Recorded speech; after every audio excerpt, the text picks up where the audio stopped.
Welcome to the Wicked Gamer and Collector. It's just awesome that you're tuning in. So in this video we are going to talk about the $20 China handheld battle. There are two handhelds here and they are very similar to each other, and there was already some confusing when doing the sub review. But in this video I just wanted to give you a quick look. What are we going to get with both systems? What are the differences, and not only for the appearances but also in the inside? And what is the quality, of course? How is the emulation, and is there even any differences? Because at the end they look very similar if it comes to the software. Okay, so consider subscribing, let's go, and let's go, and let's talk about the handhelds and have some fun. When you take a close look at the handhelds, you can see there are not a lot of differences when it comes to the layout. So the layout is exactly the same. You can see we have a 6 button over here and there. We have an analog stick and the 3 buttons over here. So we're putting it side by side and we're looking at the right side. You can see there are some minor differences here. We're having the CF card, on and off, and volume control is over here. And at the bottom, then we're having with this version the micro USB in and jack out. At the left side, we're having here the TF slot. So these are not similar when it comes to the connections, and the volume control and on and off are here at the top. So it's just mixed up and they are not the same shell. The biggest difference that we're going to get is the analog stick over here. As you can see, I hope you can see that this thing is quite high, and with this version we're going to get a very slim joystick. It's just basically the same joystick, the same quality, but I think this higher version is playing way better. I think we can even swap them. Let's see if I can put it out. Yep, so if you want to swap them out, oh, that is even possible. So, alright. The button quality are basically the same, both having a cheap feel, but I must say that the sub version is way better in my opinion. Having cheaper click, the travel's a little bit shorter, but this thing is pretty horrible. Long travel and you need to push the button freaking hard. But when you're looking at the quality of the displays, they are basically the same, but yeah, the price is the same of the handhelds. The view angle is just poor, and the same goes with the sub version. But the viewing angle of both systems are basically the same.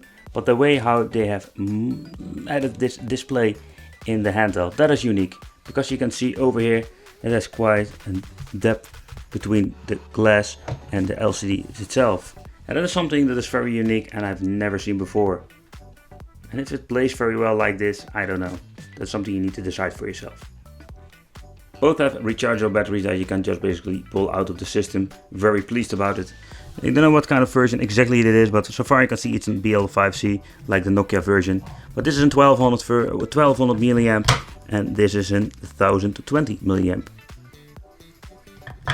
So this thing has let's say, a minor difference if it comes to the capacity.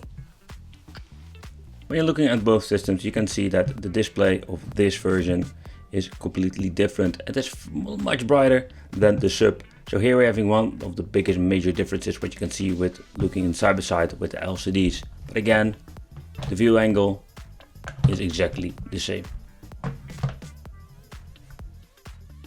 So at first I was thinking, is this not exactly the same software? That is what we need to find out when playing some games. But what I do notice is that we're having, let's say, some minor differences, like the shortcuts are different, but when you're looking at the support of the games, they are exactly the same. But when you're looking at the quick load, quick save, the menus are exactly the same. So I would say, even though minor differences in the main menu, these things need to run on exactly the same software. Alright, so you can hear that the games are both running the same, and you can also see it with the animations. So let's play a little bit and let's see how they are playing compared with each other.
Alright, so let's try now on Super NES game, because this is the platform that runs pretty horrible. So let's first try this version and then we're going to try the SUP.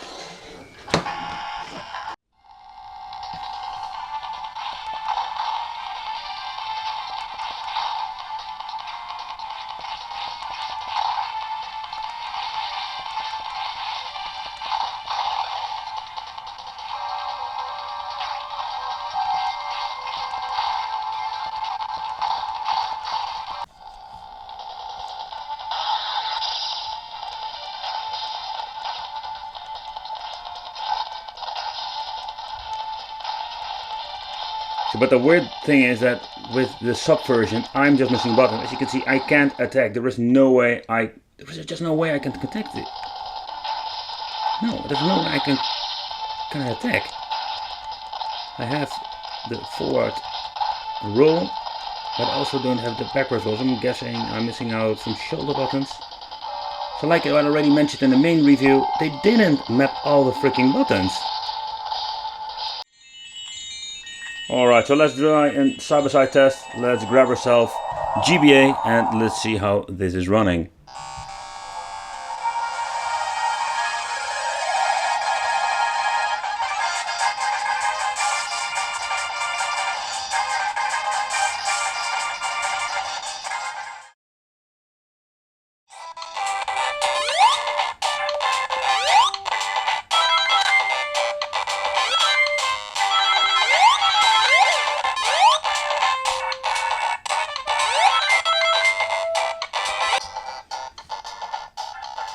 I can already tell that the sound goes way louder with the other model.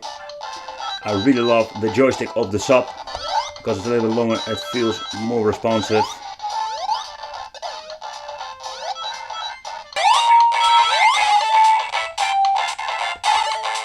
All the sound effects are here, okay.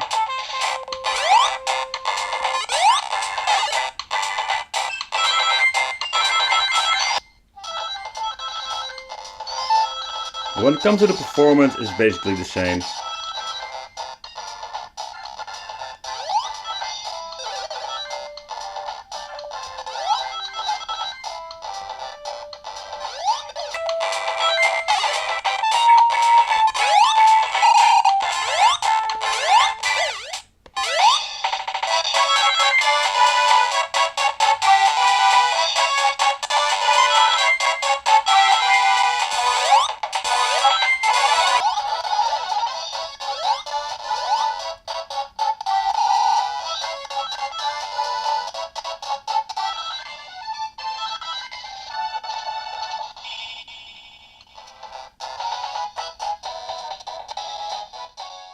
Okay, so what can we conclude out of this battle? It's quite simple. So let's start with this version.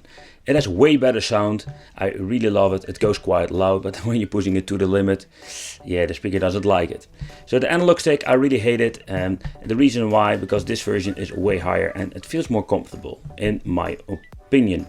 Then we have the display. The display itself, as you can see, it's very high in brightness. And it looks maybe on the eye very, let's say, colorful.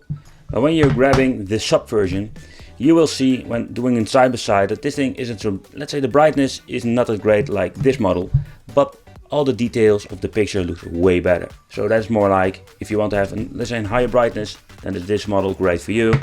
But if you want to see, let's say, a product that has more details in the LCD, then I really love the SUP version. But my biggest complaint about these versions are, both of them have pretty damn shitty emulation if it comes to the 16-bit era.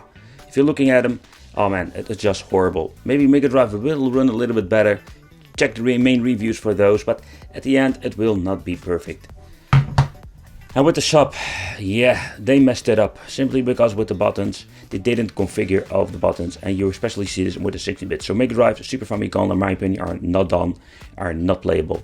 So yeah, that's what you're going to get with these versions. Both of them TV out, yeah, just a basic AV out. Didn't show it in this comparison, just wanted to focus on the handheld itself, the performance, how it looks, and how it smells. But nevertheless, I want to thank you for watching, consider subscribing, hit the little bell, and stay safe, stay wicked, and see you in the next video. Yeah.